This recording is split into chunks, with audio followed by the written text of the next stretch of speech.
Boatbuilding News, the podcast. Let's do it. Welcome to Boatbuilding News, the podcast, a series of engaging interviews with key individuals from within the marine industry. I'm excited. This is going to be epic.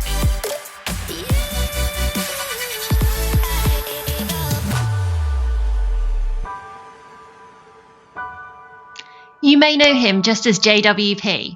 James Phillips is here to tell us how it's all about who you know in the marine industry. Hi, James. Thanks for joining us. Fresh from Monaco Yacht Show. You're still in Monaco, aren't you? I am indeed. Hello. Thank you for inviting me. Oh, no, it's really good to speak. So how was the show? How was it? It was amazing and exhausting in equal measures. Oh, my goodness. They always are, aren't they? Who comes here sort of regularly will sort of testify to the fact that it's a mixture of massive social engagements mixed with drinking copious amounts of rosé, late nights, hot sunshine.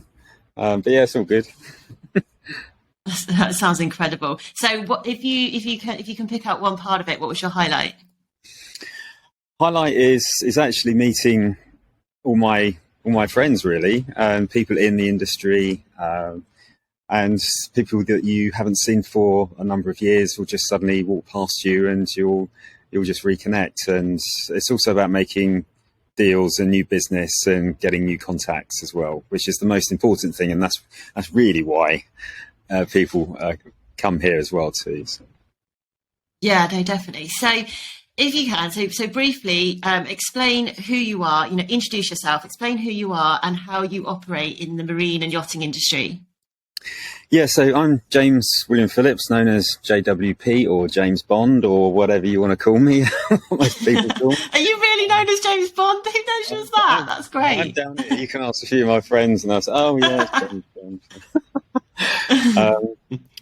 Yeah, I run the JWP Media Group, and we're a PR and marketing consultancy, and we basically do professional networking as well as we sell Formula One, hospitality and other sporting events too. And mixed in with that is the world of yachting and the marine industry, because we're now going to be hosting networking events on yachts, and that's going to be starting next year. We've got 2 potential clients already very interested in that, and we've got a boat too. So yeah, and everything that we do in the luxury world is kind of connected with the yachting industry because it's such an integral part of the area.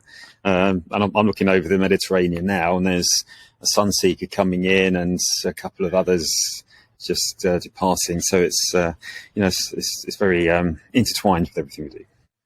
Yeah, absolutely. So, I've been, every time I speak to somebody that's working in that sort of luxury lifestyle space, it's a no-brainer, isn't it? The marine industry, the super yacht industry, the yachting industry, it's right in the centre of that, isn't it? Yeah. Even if you don't own a yacht, you go to the yachting events and the yacht shows to network, because that's where your clientele are, aren't they? That's right. Yeah. Not all my clientele are interested in yachts, but some are, some own them. And as I said, we use them as event spaces, but also a space to network professionally. And being inside one is the most amazing experience ever. They're so serene, everything's soft, it's really quiet, very luxurious, and they're just a lovely place to be on. Yeah, no, absolutely. So, the way you portray it sounds amazing. It sounds, like you say, surreal, perfect, and great fun. But how much hard work is it? It's hard work when you go out every night networking and having to basically give a verbal CV to everybody that you meet that you haven't ordinarily met before, because they're all very interested in who you are and what you do, how you're connected to their world, and then you basically got to sell yourself to get new clients or meet new people to introduce you to new clients. So you've got to think about what you're going to wear, and you can't wear the same thing 2 nights in a row. And friends of mine say, oh my God, look at the size of your suitcase you're taking again. You're only going for a weekend, but yeah, that's like 2 wardrobe changes a day. And yeah, so it's, that's probably, that's the most exhausting part. But it's fun too. And we have a great time. Yeah, no, absolutely. So, I mean, how long does it take you to recover from that? Do you have any downtime when you get back? Not really, no, because I work 7 days a week. But Yeah. my downtime comes when I'm travelling, and I can try and have a bit of a sleep. Yeah. Yeah, So, I I mean, try and when take you my say time. networking, when you say networking, that's the journey, that's the activity, that's what you're doing, and that's your kind of process and what you do in your work. But what's the outcome? So what are you trying to get out of a networking event? Apart, it's obviously great fun, it's obviously great social. You're connecting with people, your friends. But ultimately, when you're talking to these people, what outcome have you got in mind? What are you hoping to come away with? New clients, 100% new clients, because we all need to ensure that we can pay our bills, and we need to build our business, keep growing. And people advertise either through magazines, on social media, on Google, but we do it through face-to-face networking as well, internationally. And I've always found that's the best way to do it. And Yeah. going to a cocktail event, just having a free glass of champagne and going home again, that's fine if you've got no goals, or you've got no outcome that you want to achieve from that. But for me and for my colleagues, it's going in, talking about what we do, how we can help somebody, and then hopefully coming Yeah. away with a new client. And it's about So brand you, awareness as well. Yeah, that's what I mean. I mean, there is an element, isn't there, that you want to come out of these events with, I mean, I'm in a similar space. I go to a network event.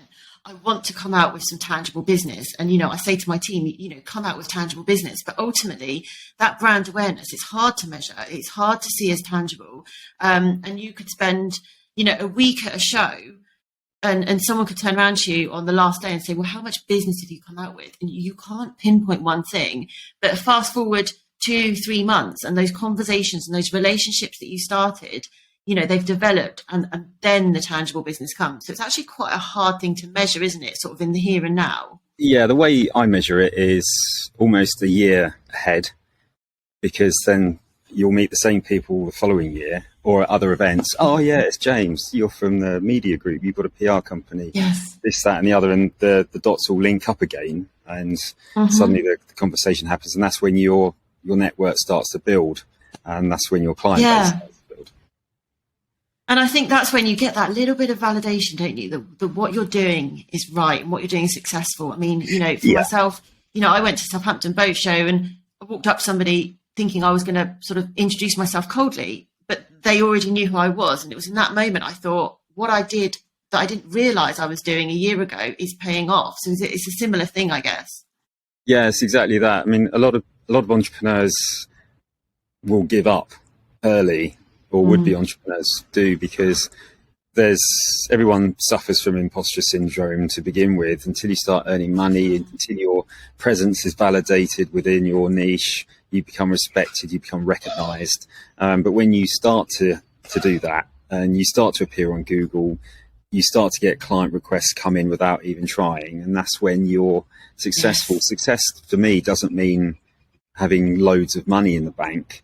It's completely the opposite for me. Success for me is being accepted into new circles of people, new countries, and the circle of friends and people that want to spend time with you.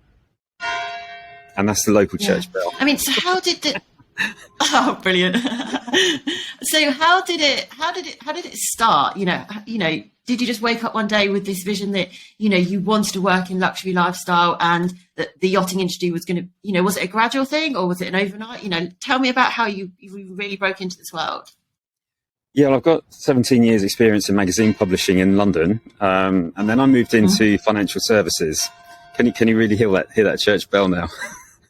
I can. It's fine. We can still hear you. It's all good. It's free soundtrack. And working in financial services was like a dream job for me, sort of 10 years ago. And then I decided, well, what else can I get out of life?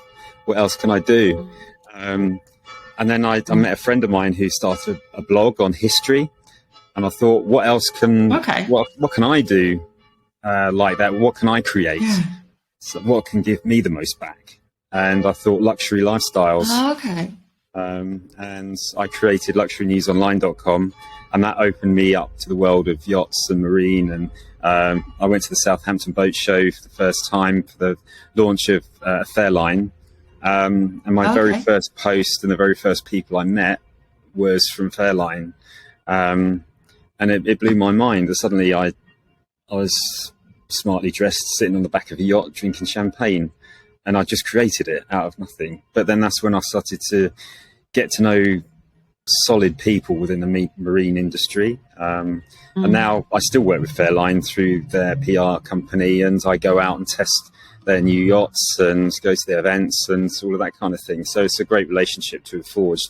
But that led on to founding Luxury Life International magazine. I had a big party here on the beach in Monaco, a launch party in 2017. I sold that. And then through COVID, I developed my PR and marketing business, which is formed into the JWP Media Group. We mentor high school children in New York too. And we do PR for businesses and private individuals. Oh, okay. So you didn't slow down in COVID, then? It wasn't quiet for you? No. COVID for me was brilliant, I thought. I had loads of free time. I filmed a course. I repositioned my brand and my business, and I had lots of time to think and work out in the garden. And yeah, it was great. I still travelled. I still came down to the French Riviera. I had to fill out loads of forms and all of that kind of thing, but I didn't stop travelling. No, it doesn't sound like it. And also, you know, from when I speak to people who are successful right now in this year, in 2022, and I touch on the subject of COVID, not one of them has ever said, oh my goodness, it was quiet, it was slow, it wasn't successful. Because even like you say, you know, it sounds like you slowed down, but you gained all that time. And if you're an entrepreneur and you've got that mindset and you're looking for opportunities all the time, if you've got time to plan, it's the best recipe for success. You know, because usually entrepreneurs are running around, you know, and have not got that time. So the time to prepare those solid foundations for a business that can just explode as soon as it's able to, you know, it's amazing. Time is one thing you can't buy. And I always said post-COVID would be a boom time. And it actually was for us. As soon as border controls were lifted, everyone was injected. Everybody wanted to go out again and explode into the world and be successful. We saw a dip at the beginning of the summer because everybody goes on holiday. Down here, it's like a 2-month holiday. And then we had the whole Ukraine situation, which is still ongoing, obviously. So that knocked some confidence in the business. But we've bounced back again now, and I won a brand new client yesterday. So it's worth coming to the show just for that. So, just for that, yeah. You know, I want to revisit with something that you said a few minutes ago about measuring success, because, you know, you're obviously surrounded by like so much luxury, so much glamour. And I think from the outside in, you know, it that goes hand in hand with money and wealth.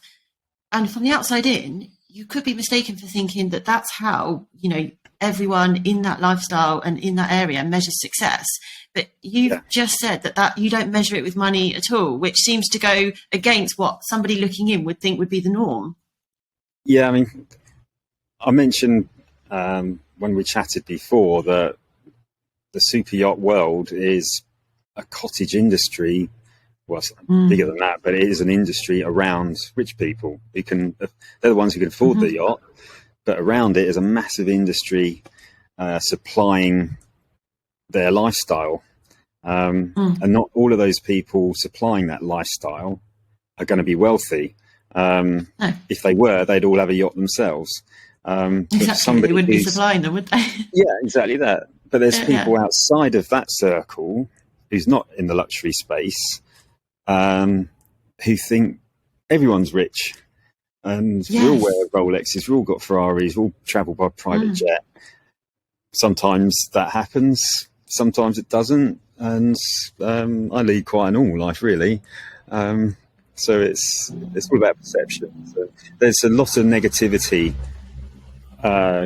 directed at that too, from people who don't necessarily understand. There's a lot of jealousy, but they're also that can come from people who are not entrepreneurs, and they don't understand the daily hustle, working 7 days a week and all the hard work you put into it. And that's why they never become an entrepreneur, because they don't understand. They're happy with a week in Spain and play football on a Saturday, and that's their lot, kind of thing. Well, that's the thing, isn't it? You're not in a 9 to 5. You're not in a 9 to 5 life, are you? You're working for yourself, for your own success. It's not a case of, hey, it's 5 o'clock, I'm clocking off now, because that's just not how it works. It's almost your whole life, isn't it? And it consumes you. It is. Yeah. I've got employees, and they're not going to get paid unless I win new business at the end of the day. So, yeah. So what would you say right now is your biggest challenge? What's keeping you up at night? Biggest challenge is increasing our client base, because it is a daily challenge to get sales in. And it is the hardest work, and that's what hustle means. You got to hustle every day to get the money in, and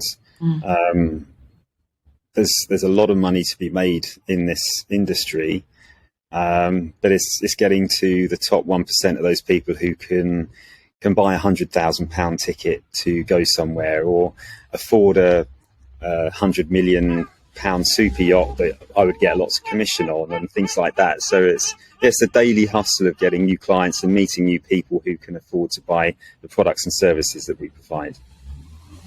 So what are the barriers in your way to that? Is the competition there? What are the barriers?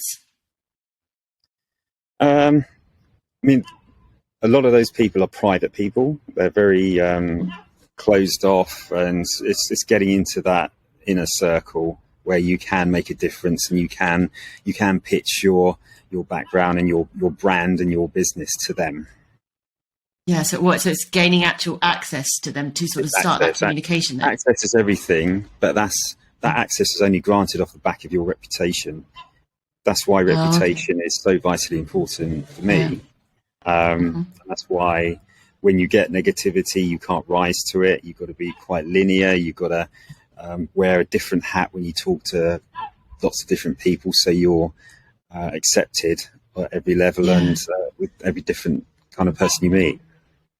So it's not a case of, you being able to sell yourself to all these clients and convince them that, you are the person that they want to use. It's almost, you don't even get that opportunity to make that sale, because you've actually got to work really hard to even have that conversation, or even be in a position where they will give you the time to even hold that conversation then. Absolutely. Yeah. And that can come down to what some people might think are silly things, like presenting yourself well, dressing well.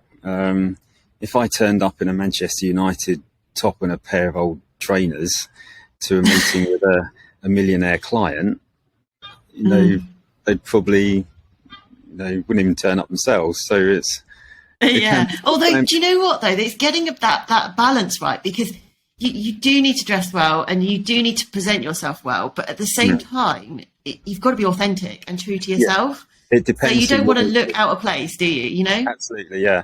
I mean, I love casual clothes just as much as anybody, and you can't wear a suit and tie all the time. I never wear a tie here.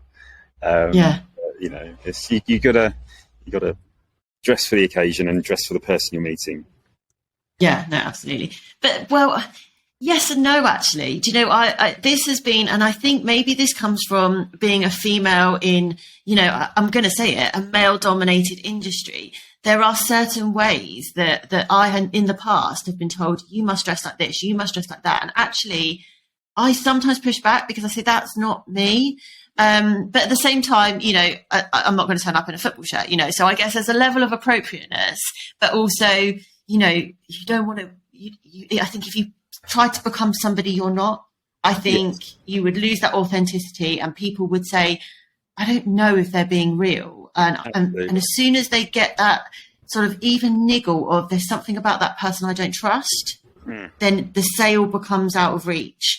So to a certain extent, there's being appropriate, but I also think there is definitely something in being you, because, people, you want people to buy from you because of who you are and the real person of who you are, because otherwise they will just, you'll just be another clone of somebody else in the industry. Absolutely. I always talk about my family and my background, and I'm proud of who I am and where I've come from, and I'm not shy about that. And I come from a very normal background. My dad was a farmer, and we come from a farming family. And I always talk about my nephews, and that sort of breaks the ice as well, because people can see that you are a genuine person with family and everything else. You're not just a fake. And exactly that, because the industry's full of that, isn't it? Full of wannabes and fakes. Yeah, but it's easy to see, and it's and it seems, like I say, as soon as that niggle of doubt is there with the client, do they want to be building a long-term relationship with somebody they genuinely don't think is being genuine when they're stood in front of them? Yeah, absolutely.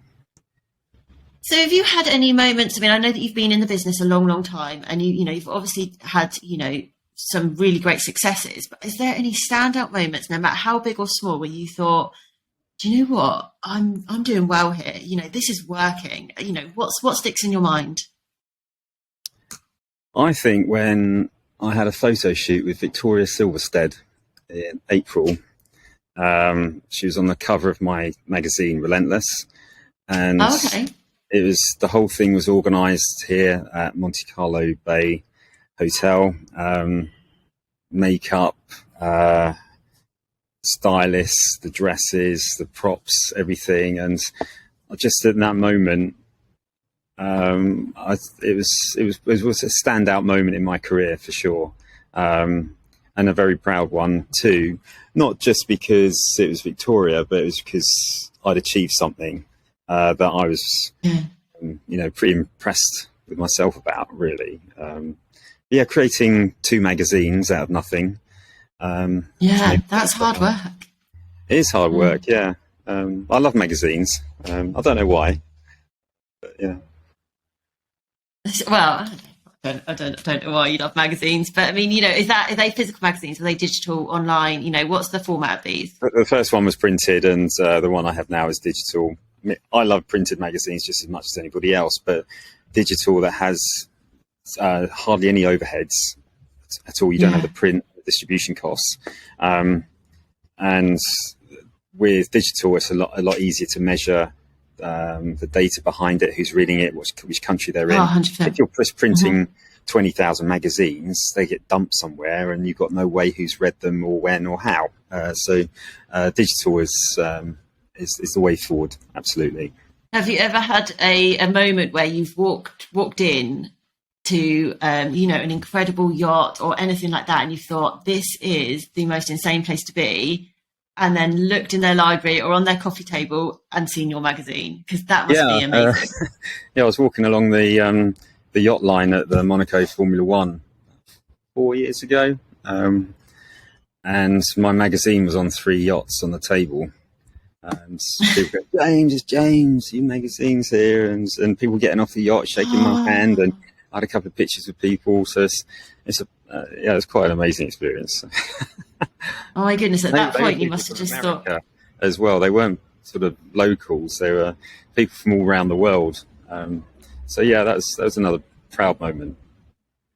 Oh, awesome! So, but things like that, if anybody had witnessed that. And I think, especially in this day and age now, where people are made big names or celebrities sort of overnight, that's what people think. But people don't realise sometimes, like you say, there's 17 years worth of hard work that's gone into actually accumulating up to that moment. Yeah, it's not an overnight success, is it?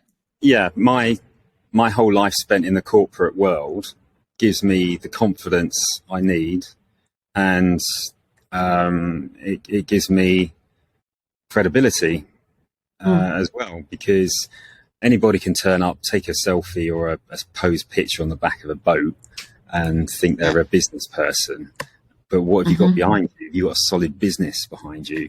A lot of people haven't, and I have, and I've got a lot of experience and worldly knowledge, and that gives me the confidence that I need to get through every day.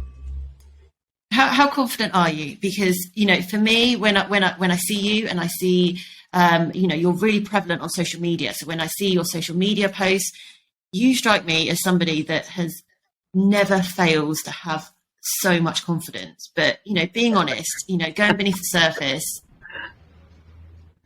I guess I'm just as confident as everybody else, really. A glass of wine helps, but yeah, I mean, you just got to think about what you want to achieve from the moment that you're in. You've got one chance, opportunity. Just walk straight ahead with your head held high. Walk straight through the middle of a crowd. Wear something which makes you look, knockout and professional. And people will gravitate towards you. They want to take your picture. They want to have a picture with you. And that's when you can suddenly start a conversation with them and then cross-sell your business into that conversation. There's some days having that confident aura. Yeah, but and not appearing arrogant as well, because there's nothing worse than being arrogant. But there's some days where I just want to hide behind the sofa and hide away from the world. But you just got to bring yourself out of that and crack on. Yeah, it's human nature though, isn't it? I mean, I'm really prevalent on social media and things like that, but some days in this day and age of everything, being on selfies, being on, TikTok and Reels and things like that, we're only portraying the highlights is what I'm trying to say. There are some days when you don't feel the most confident at all, aren't there? And I guess that, and that's but that's a really good message, because people only see your social media. If nobody actually has that time with you to actually speak about you and get to know who you are as a person, they can feel quite inferior because they think, this person is confident in every situation. They're always dressed like James Bond, for instance, and that's what they're, that's them, but that's actually not real life sometimes, is it? No, I mean, social media, especially Instagram, they're just your best bits. I mean, that's what Instagram is. It's like a portfolio of your best shots. But for me, it's a bit of a love-hate relationship. Social media is a record of people I've met and places I've been and things I've done. It's not just about me showing off, but it's also about selling the dream kind of thing. So I engage with people, and a lot of business inquiries come through Instagram. Facebook, not so much. It's a different demographic. I mean, and that's another thing when people base their whole business model on a social media channel. Instagram could be pulled tomorrow, like TikTok was a couple of years ago. And it's totally out of your control, isn't it? Yeah. So always have multiple revenue streams. Don't base it on somebody else's platform, because they could go bankrupt or sell it. Like Twitter is going to be sold to Elon Musk. He could have done anything with it. Yeah, absolutely. And I think that it's not even a case of, it's stopping. It's a case of that's not your business model. That's somebody else's. And, the battles we have sometimes that, we could make the greatest content in the world, but if the platform changes their algorithm, it's only great content. It's only useful content. It's still great content, but it's only useful content in a sales cycle if people are going to see it and are exposed to it. Absolutely. And if we don't have, if we're basing that, it's a variable that we don't have control over. So there has to be a deeper business plan, a deeper business model than just social media. Because otherwise, where's your longevity? You're always on the back foot because you're relying on somebody else's decisions. Yeah. And whenever you produce a new idea, I've come up with some great ideas, but then you've got to sell it. And selling means spending money on advertising, whether it's SEO, boosted social media posts. You can have the most fanciest website in the world, the best pictures you've taken in the world, but no one's going to look at them with any great volume unless you put money behind them. So that's something else to bear in mind. Yeah, no, absolutely. So do you have like an ultimate vision, like an ultimate end goal that when you get there, you're going to say, do you know what, James, you've made it and that's that, and you can stop now and feel like I've achieved? Or is that an ever-moving target? How does your brain operate? It's an ever-moving target. I could say that I've made it now. But since watching Selling Sunset, Jason Oppenheim has become my ultimate hero. And really? Now, I don't watch much TV, but I know this is one of the things that did grab me. So I know it well. So I'm interested to hear why. I mean, I'm not into real estate, but I've got a vision to create something that's similar to what he's done, the same format, but in my industry. I'm not going to say too much at the moment, but I'm already making plans. So. Oh wow! So you don't have this sort of one vision where you say, there's a sort of a finish line that you cross. No, there's never a finish always line. What's next? Not for me, and I think that's the mark of a true entrepreneur. Because people like Richard Branson and really successful entrepreneurs, they never stop. They keep coming up with new ideas because that's the nature of the game. If I stop tomorrow, it is hard though, isn't it? If I'd made enough money to stop tomorrow, what would I do tomorrow and the day after? You can't lay in the sun for the rest of your life. I'd get bored. No, exactly, innit? I really do struggle, and I've battled with this myself because I've got a very sort of what's next mentality, and I'm like, what's next, what's next, what's next? And as much as I love that, and I never want to stop thinking like that because I'm always what next, and it's always at 1,000,000 miles an hour as well.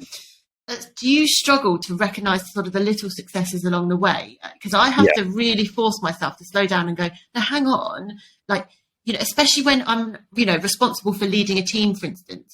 I really struggle to just stop and say, well done, instead of okay, cool, but what's next? Do you find that?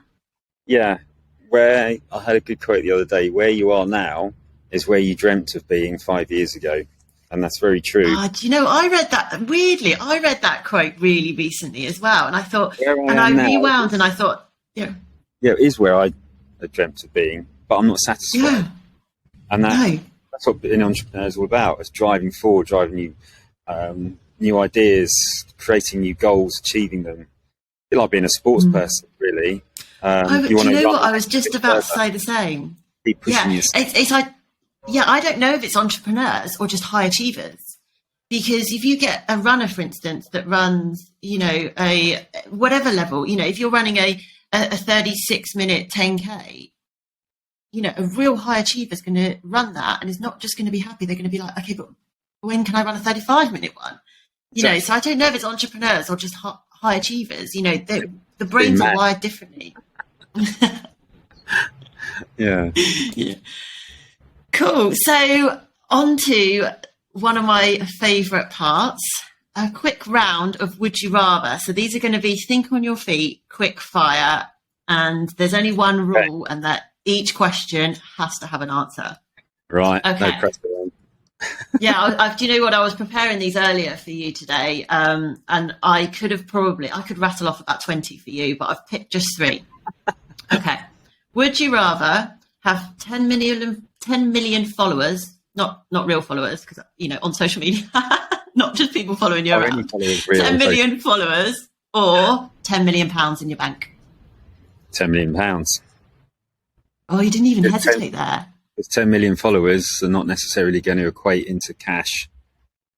Okay, yeah, no, it's fair point. It's just some people, really value that sort of social status, and especially in this industry, it's always interesting to hear. No, not for me. I can do more with 10 million pounds than with 10 million people following me. Yeah, no, 100%. I would have answered exactly the same way. Okay, this one is because I have been through your social media. Would you rather? Are you concerned now? Would you rather never ever be able to work out again? That's garden workouts or gym or anything, or never step foot on a boat again? I'd always want to keep working out. You'd give up all of being able to work in the marine industry and everything like that? It's just about longevity and being fit and healthy. That's more important than standing on the back of a boat. But what I did the other day was I used an exercise bike on a boat. So that's the ultimate sort of compromise there, I think. I don't know. A treadmill on a boat would be for me. Exercise bikes, no treadmill for me all day long. Okay. Would you rather spend your money traveling the world but have very, very few personal possessions, or have a really amazing house but never leave your hometown? Well, that's a hard one. Yeah, I know. A good one, isn't it? I'd have to travel. Oh, really? What, I mean, just have sort of very little? If it comes down to it, family albums, family photos, mementos of your family history are more important than a Rolex and 40 suits. I've got 40 suits. Yeah. So you just take one of them, travel the world and get the memories over all of the possessions, all of the house, Yeah. but having to stay exactly where you are. I spent 2 months this summer in the UK, and that was enough. That was enough. Okay. And the final question, probably the one question out of all of this that you've actually had time to prepare for, is what one quote really inspires you and that you strive to live by? Somebody offers you an amazing opportunity and you don't know how to do it, accept it, take it, and learn how to do it later.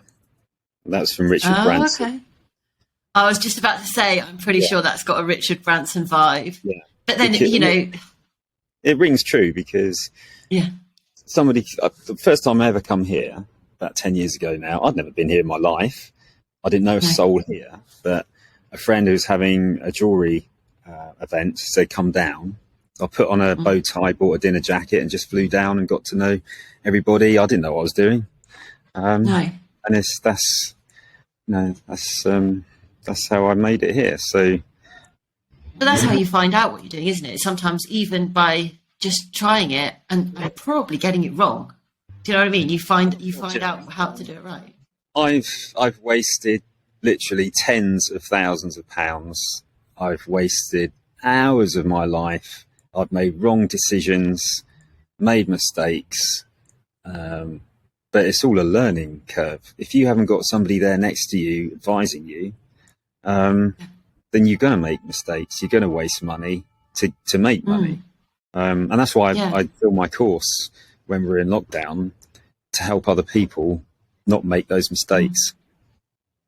Oh, well, I bet you wish there was somebody like you for you all those years ago. Then. Yes, exactly that. Yeah. So if you want my advice, just get in touch. My biggest advice, you were allowed one plug at the end of that, weren't you? my biggest advice is not to buy a second Magnum bottle of rosé after you drunk the first one. That is probably great life advice, not just in Monaco. That's just great life advice in general, isn't it? That's where I went wrong on Friday night. Right. Well, on that absolute gem, we'll leave it there. But thank you so much for speaking to us and, giving up your time when you're obviously in the most incredible place ever. So it's been really great to speak. Thank you very much. And thanks for the opportunity and your time. No worries. I'll speak to you soon, James. All right, bye. Thanks. I really hope you've enjoyed this episode. If you have, then it would be awesome if you could leave a rating or a review. Don't forget to subscribe so you can listen to us again. See you soon.